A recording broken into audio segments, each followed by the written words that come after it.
Hello and welcome to my tutorial how I did the tutorial. This tutorial was already on the internet, but somebody really nice uploaded it. So to add the additional touch to the mesh, I used Google.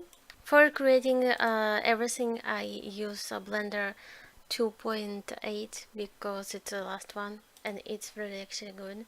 So let's open the recent one. Yeah, so this is the things that I've been doing today. This is House by the Lake.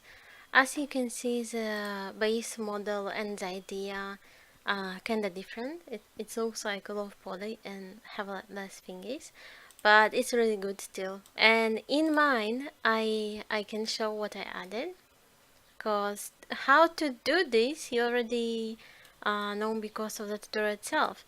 But I added additional thingies to it, like the head in the board and to these thingies, and I extended this part, and I also actually apply some another material.